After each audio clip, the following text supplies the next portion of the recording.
교통을 통제하는 자동 점등 장치 신호등. 우리는 세 가지 색에 담긴 상징적 의미를 통해 도로 위의 안전을 지켜가죠. 운전자 그리고 보행자 모두의 안전 지킴이 신호등은 얼마나 중요한 존재일까요?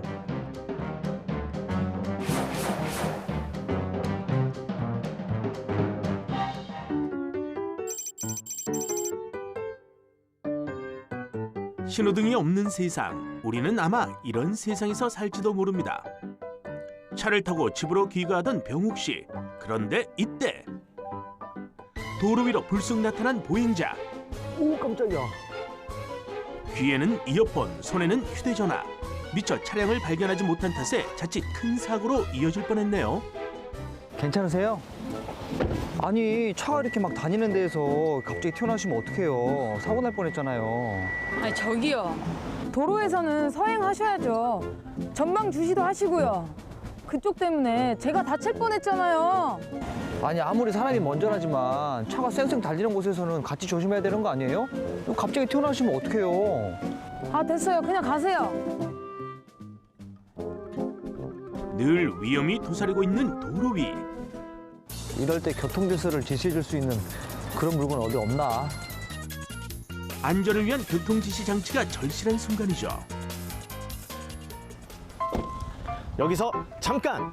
신호등은 특정 조건을 지시하는 녹색, 적색, 황색 세 가지 색깔로 교통 질서를 지시하는 장치를 말합니다. 보통 적색은 정지, 녹색은 주행, 황색은 주의를 의미하는데요. 도로교통에서는 황색이 우회하라는 의미로도 사용이 됩니다. 자, 여러분, 서로 먼저 가려고 하지 마시고 빨리 가려고 하지 마시고 도로교통법을 꼭 지켜주시길 바라겠습니다. 안전운전하세요.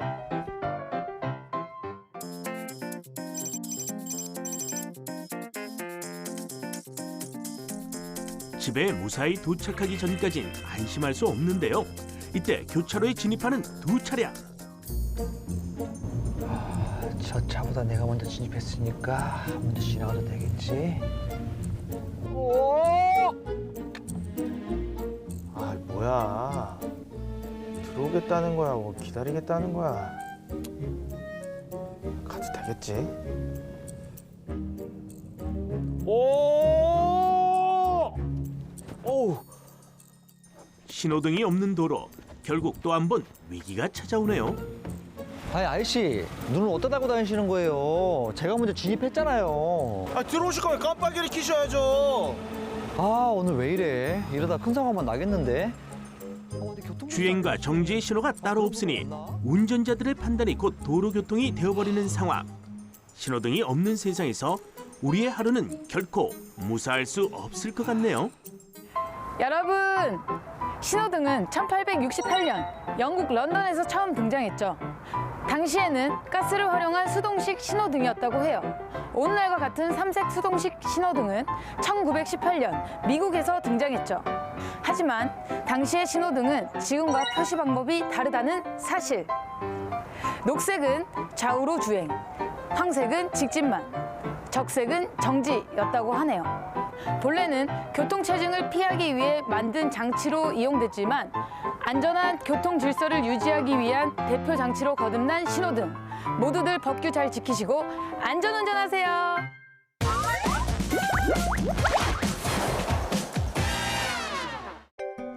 나는 아주 오래전부터 인류와 함께 해온 사물입니다. 동물을 사냥하는 도구로, 전쟁에선 적을 공격하는 무기로 쓰이기도 했죠. 하지만 지금은 많은 사람들이 스포츠로 즐기고 있는 내가 누구냐고요? 화살을 더 멀리 쏘아보내는 데 쓰이는 사물. 나는 활입니다.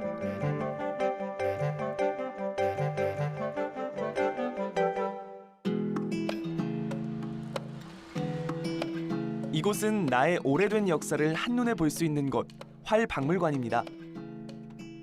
나는 인류의 가장 오래된 무기 중 하나로 뾰족한 화살과 함께 전쟁이나 수렵을 위한 도구로 오랫동안 쓰여왔습니다.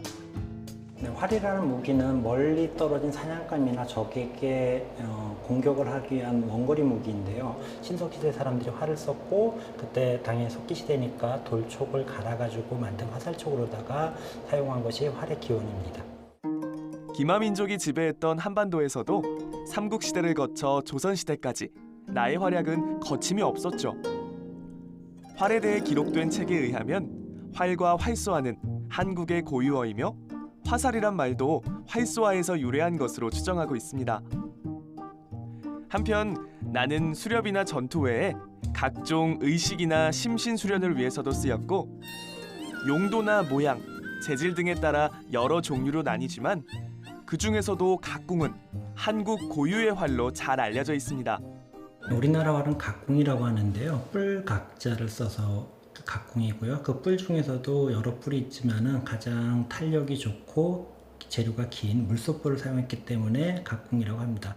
물소뿔 외에도 밀랍이나 미너브레, 소힘줄, 참나무 등 다양한 재료로 만들어졌기 때문에 각궁은 복합궁에 속하기도 하죠.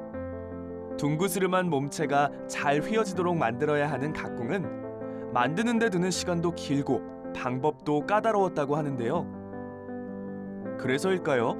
지금은 활과 화살을 만드는 장인, 궁시장에 의해 전통적인 제작 방식이 계승되고 있고 실제로는 계량궁이 많이 사용되고 있습니다. 과거에는 전쟁과 수렵의 도구였지만 지금은 스포츠의 한 종목으로 많은 사람들이 즐기고 있는 활. 특히 양궁은 한국에선 올림픽 경기 효자 종목으로 꼽히며 더 큰 관심을 모으고 있죠. 그렇다면 한국 전통의 활인 국궁과 서양식 활인 양궁에는 어떤 차이가 있을까요? 국궁은 몽골형에서 유래됐다고 보시면 되시고요. 그다음에 양궁은 지중해형에서 유래됐다고 보시면 되십니다. 국궁은 둥근 모형으로 생겼고요. 그다음에 양궁은 직선형으로 생긴 걸로 보시면 될 것 같습니다. 정말 활 몸체가 거의 직선형에 가까운데요. 생긴 모양뿐만 아니라 조준 방식에도 차이가 있습니다. 화살 끝으로 관역에 조준하는 국궁과 달리 양궁은 활에 부착된 사이트, 즉 조준기를 사용해 조준합니다. 바로 이렇게 말이죠. 이처럼 섬세한 조준이 가능하기 때문에 점수를 매기는 방식도 서로 다릅니다. 국궁은 타원형을 맞히면 점수 인정대로 되고 있고요. 보다시피 양궁은 점수제로 더 세부적으로 되어 있습니다. 양궁에는 크게 두 종류의 활이 있습니다. 그중 올림픽 경기에 쓰이는 활인 리커브 보우는 이름처럼 활의 날개 양끝이 반대 방향으로 휘어 있는데요. 휘어진 곡선이 활의 효율성을 높여주죠. 한편 콤파운드 보우는 기계식 활로 활의 양쪽 끝에 도르래가 달려 있습니다. 도르래에 감겨 있는 줄만큼 당기는 길이가 늘어나기 때문에 큰 힘을 발휘할 수 있어 화살을 더 멀리 쏠 수 있고 정확도도 비교적 높아 사냥용으로 주로 쓰입니다. 이곳은 활이 사람들에게 한 걸음 더 가까워지는 곳. 선수가 아닌 일반인들도 놀이처럼 가볍게 양궁을 즐길 수 있는 공간인데요. 놀이처럼 즐기더라도 보호 장비는 필수죠. 손목과 가슴을 보호해주는 보호대와 화살을 담아주는 전통까지 허리에 차면 활쏘기 준비 완료! 오른쪽꿈치를 이렇게 올려주시고 오른쪽 손바닥이 오른쪽 턱 밑으로 들어가면서 이 현줄이 닿으실 거예요. 자, 이런 식으로. 가르침대로 활시위를 힘껏 당겨보는데요. 정말 코와 입술에 줄이 닿습니다. 코와 입술이 섬세해서 자세를 일정하게 만들기 수월하기 때문에 많은 선수들이 코와 입술에 줄을 대서 자세를 일정하게 만들면서 연습을 하고 있습니다. 당기고 조준하고 숨을 고르며 집중하고 쏘는 활쏘기 과정에서 사람들은 어떤 즐거움을 느끼는 걸까요? 되게 어려울 줄 알았는데 생각보다 너무 재밌고 한 발 한 발 쏠 때마다 스트레스가 다 풀리는 것 같아요. 인류의 오래된 무기에서 스포츠와 레저로 영역을 넓히며 사람들의 마음을 명중한 활의 매력 함께 즐겨보실래요?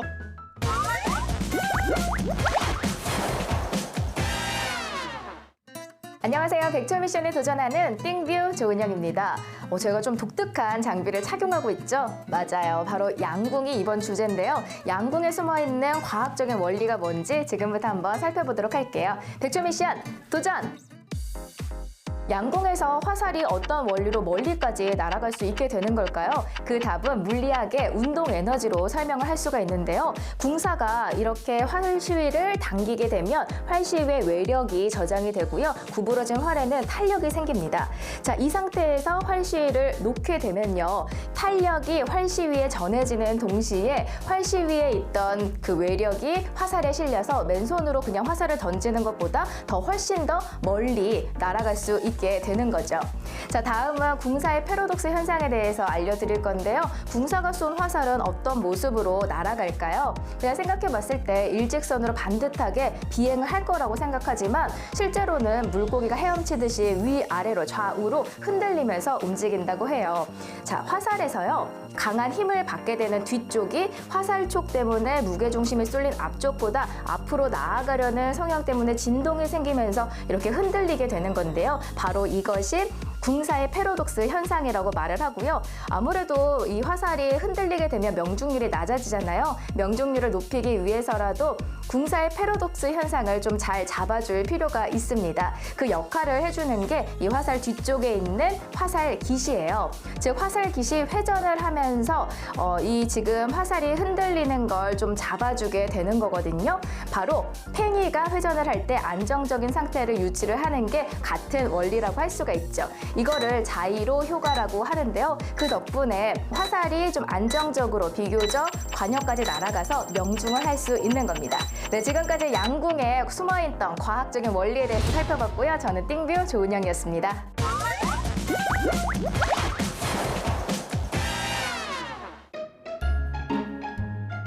가난한 화가 지망생이었던 하이맨 림맨. 아무도 예상치 못한 그의 손에서 세계가 놀란 위대한 발명품이 탄생했죠.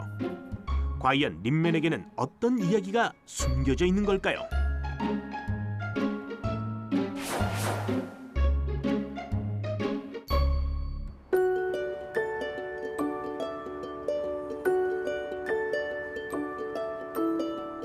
어린 시절부터 병든 호르몬이를 간호하며 생계를 이어가던 소년 가장 림맨. 아이고 림맨, 엄마가 항상 고생만 시켜서 참 미안하구나. 아니야, 엄마. 내가 얼른 그림 그려서 맛있는 거 사줄게. 자신의 그림을 팔아야 겨우 한 끼를 때울 수 있기에 정성을 다해 그림을 그리는데요. 하지만 마음껏 재능을 펼치기엔 그가 처한 현실은 참 냉혹하기만 합니다. 그런 그의 모습을 조심스레 살피는 의문의 남성. 자네 그림 솜씨가 좋은데? 근데 그렇게 짧은 연필로 그림을 제대로 그릴 수나 있겠어? 돈이 없어서 아껴 쓰느라고요. 자, 이걸 써보게나.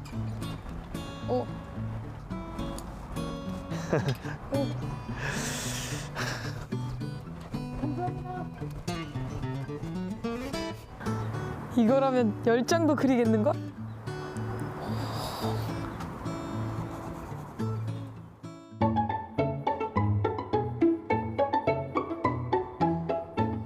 새로운 연필도 생겼겠다. 이른 아침부터 데생 작업을 시작한 림맨. 오늘도 빨리 그림 그려서 엄마 맛있는 거 사드려야겠다. 그림을 내다 팔 수 있는 시간은 오전뿐. 홀로 계신 어머니를 챙기려면 서둘러 그림을 완성해야 하는데요. 지우고 다시 그리기를 반복하며 작업에 몰두한 이때 그만 작은 사고가 발생하고 맙니다.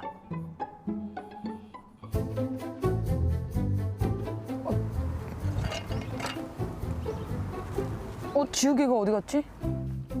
도대체 어디로 숨은 건지 콧배기도 비치지 않는 지우개. 림맨, 이래서야 그림 완성하겠어요? 오늘 오전 중에 그림 완성해야 되는데 지우개가 없어서 오늘도 글렀네. 엄마 약 사다 드려야 되는데 큰일 났네.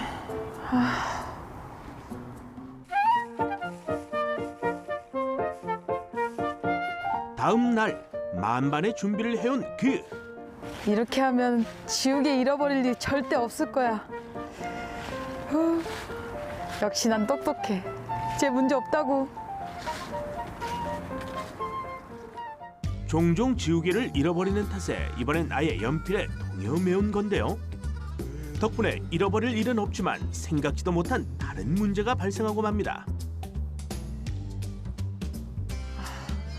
이렇게 하면 지우개 잃어버릴 일은 없는데 지우개 때문에 그림을 못 그리겠네. 뭐 좋은 방법 없을까? 여느 날과 다름없이 그림을 그리기 위해 외출 준비를 하는 린맨.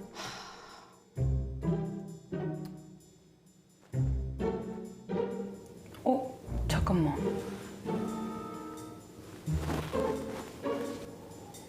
그래. 지우개를 연필 머리 부분에 모자 씌우듯이 씌우면 잃어버릴 일도 없고. 그거 괜찮은데? 1858년 지우개 달린 연필의 발명가는 하이맨 린맨. 그는 연필의 머리 부분에 지우개를 물린 후 양철 조각을 덧씌워 새로운 발명품을 고안해냈는데요. 우리가 무심히 사용하던 이 연필엔 작은 불편을 보완하려 노력한 한 화가 지망생의 정성이 담겨 있었습니다. 우리가 몰랐던 발명 이야기, 만약 이 물건이 탄생하지 않았다면 연필의 역사는 없었을지도 모를 일입니다.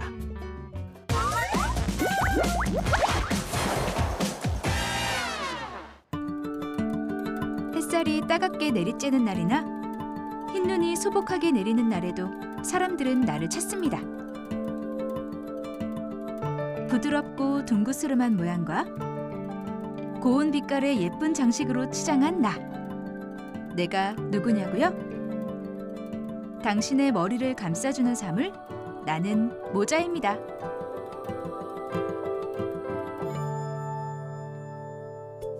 다양한 모습으로 이곳을 가득 채운 나, 모자.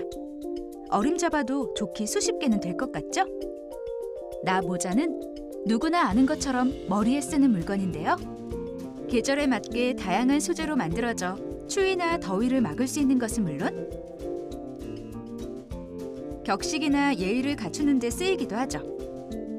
용도뿐만 아니라 생김새에 따라 종류가 나눠지기도 하는데요. 머리를 감싸고 있는 크라운 부분, 그리고 챙 부분이 360도로 되어 있는 것을 햇이라고 말하고, 그다음에 크라운 부분과 360도가 아니라 이렇게 앞에만 간단하게 달린 것을 캡이라고 하고요. 그리고 크라운 쪽만 있고 챙이 전혀 없는 이런 모자를 브림리스로 구분을 하게 됩니다. 모자는 머리를 덮는 부분인 크라운과 모자 앞에 붙은 부분인 브림, 즉 챙으로 이루어지는데요. 일반적인 모자를 의미하는 햇은 이렇게 크라운과 챙이 달려 있고요. 남성용 중절모나 여성용 클로슈 등이 여기에 속하죠. 반면 캡은 챙이 부분적으로 달린 모자인데요. 야구 모자 등 운동용으로 많이 쓰입니다. 그리고 챙이 아예 없는 모자인 브림리스에는 베레모나 터번, 비니 등이 있죠.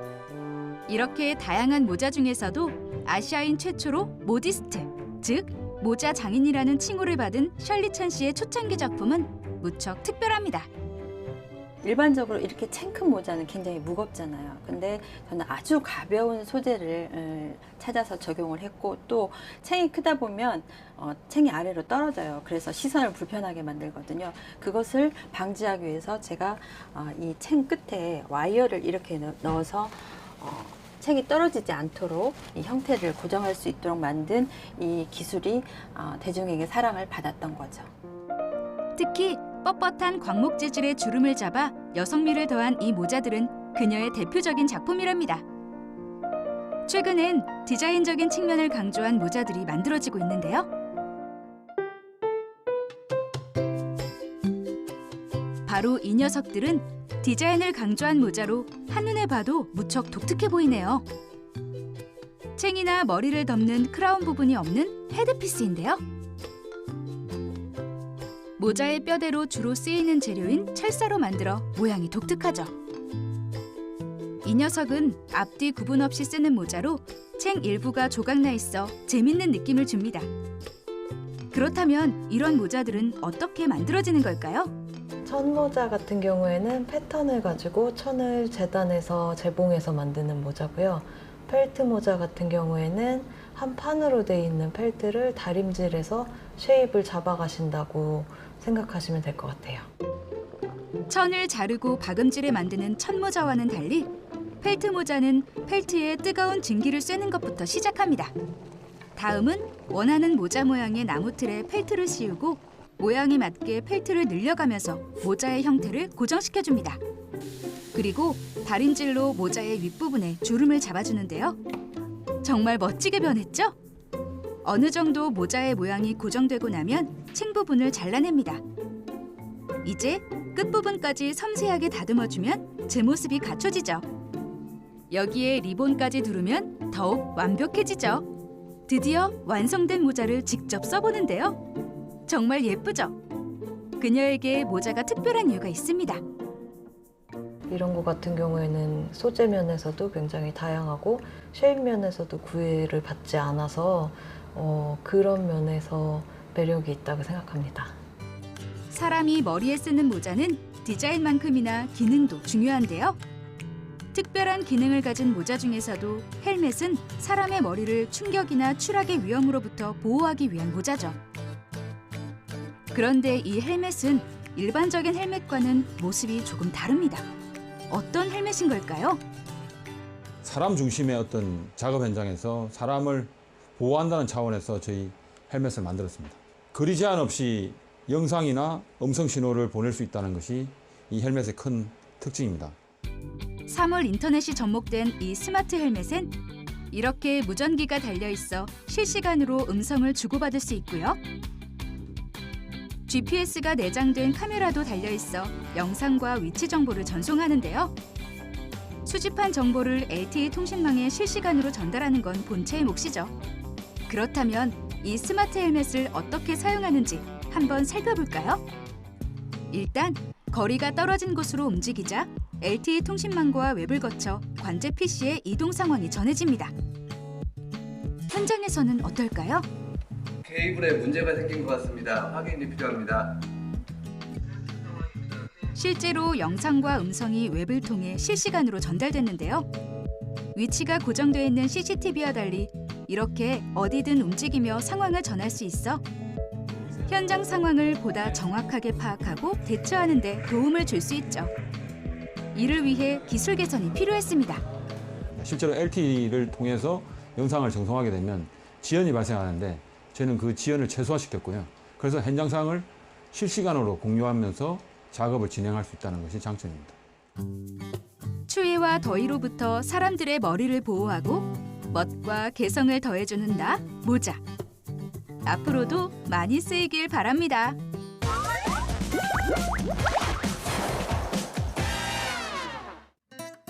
안녕하세요. 백초 미션에 도전하는 띵뷰 조은영입니다. 모자의 나라, 모자의 발명국, 바로 조선을 일컫는 말인데요. 개항기 때 한 이방인이 조선에 와서 이 신분을 막론하고 정말 다양한 모자를 쓰고 있는 모습을 보고 놀라서 표현했던 말이라고 해요. 그래서 이번에는 한국 전통 모자에 대해서 살펴보겠습니다. 백초 미션 도전! 다양한 한국 전통 모자 중에 가장 대표적인 거 하면 갓인데요. 이 갓의 역사는 고대까지 거슬러 올라가야 해요. 갓에 대해서 가장 처음으로 기록된 건 삼국유사에서 소립으로 기록이 되어졌었는데 오랜 역사 동안 우리 민족과 함께했다라는 걸 알 수가 있는 거죠. 또 넓은 의미에서 갓은 방갓형과 페랭이형을 모두 포함을 하고 있는데요. 방갓형에는 우리가 잘 알고 있는 삿갓, 더 둥근 방갓, 여성들이 주로 사용을 했던 전모 등이 여기에 포함이 되고요. 대개 햇빛이나 비를 막기 위해서 기능적인 용도로 사용을 했었다고 합니다. 주로 갈대나 대오리를 엮어서 만들었고요. 또 머리를 덮는 부분이 모자와 얼굴을 가리는 차양 부분이 뚜렷하게 구별되지 않는 게 특징이래요. 한편 페랭이 형태에서는 모자 부분과 또 이렇게 차양 부분의 양태가 뚜렷하게 구별이 되는데요. 페랭이, 초립, 흑립이 여기에 해당을 합니다. 그 중에서도 페랭이는요, 방갓 형태에서 흑립으로 가는 중간 단계의 갓이라고 할 수가 있어요. 대나무를 엮어서 만들었고요. 조선시대에는 천민 등 신분이 낮은 계급이나 상을 당한 경우에 이 모자를 사용을 했었다고 합니다.